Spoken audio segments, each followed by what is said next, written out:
কবি দেবেশ ঠাকুরের তিনু বাউরির রবীন্দ্র জয়ন্তী।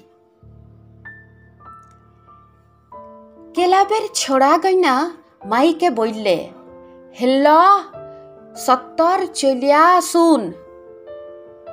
তো ফুটো সানকিটো নিয়ে আমিও চলে আইছি।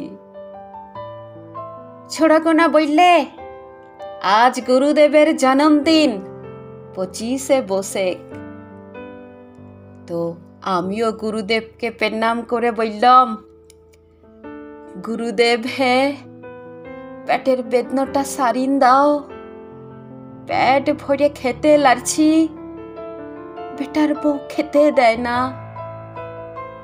ছোড়াগোনা বললে, ওই ঠিঙে বস, গান হবে।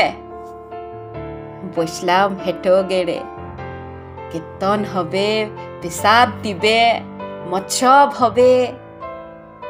সামন্ত মশাইয়ের গুরুদেব আইছিল যখন, তখন যেমন মৎসব, বাড়ির টক আর বিউলির ডাল, আহ!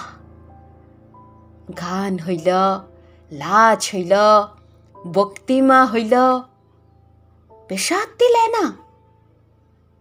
আমি বললাম, হা হে, গান গাইলে টুটি ফাটিন, লাজ করলে মাজা দুলিন, ধূপ ধুনা ফুল মালা চড়ালে ল কুড়ি ল গন্ডা। আর পেশাদটি দেবার সময় দাঁত বাই করছ কেন? কে অলে হাঁটি ফুকো লিচে? আচ্ছা সেটা না তো, পেশাদ দাও কেন? সেই বিয়ন থেকে ঠাই বসে আছি, সিকি তোমাদের এড়ে বিয়ানা দেখবো বলে। আকাশে মেঘ লল পাইছে, তাও উঠি নাই। পেশাদ দাও কেন? দাও পেশাদ। নাকি সব প্রসাদ তোমরা নিজেরাই খাবে? স্বাধীনতার বুঁদে যেমন সামন্ত খেলায়,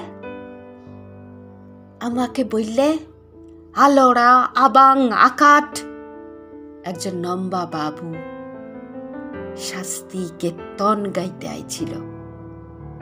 বললে, এই মুখ্য দেশটায় কিচ্ছু হবে না। হবে কি করে? খাবার যা সেসব তো তোমরা নিজেরাই খেয়েছ। নিজেরা খাবে ক্ষীর কদম আর মোহন ভোগ, আমাদের জন্য শুকনো বাতেসা আর গন্ডা গন্ডা বক্তিমা। গুরুদেব হে, তোমাকেও এরা কিচ্ছু দিবে না। পেপুড়ি জিঙ্গে আর ডোরা গোনা সব ছাঁচি খাবে, তোমাকে দেবে শুকনা সুপুরি। তুমি এদের গুরুদেব হইও না।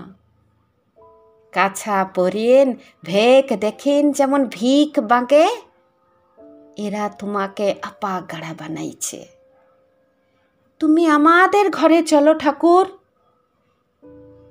গোবর নিকন উঠুনে জাম কাঠের পুড়ি দিব বসতে, শুকনো বাতাসা ভক্তি লয়ে সাঁঝ পিদিমের ভালোবাসা দুব। আমাদের ও পাড়ার ধারে একটিবার চলো কেনে ঠাকুর, শুধু একটি দিনের লাইগে, একটি ক্ষণের লাইগে, একটি বেলার লাইগে।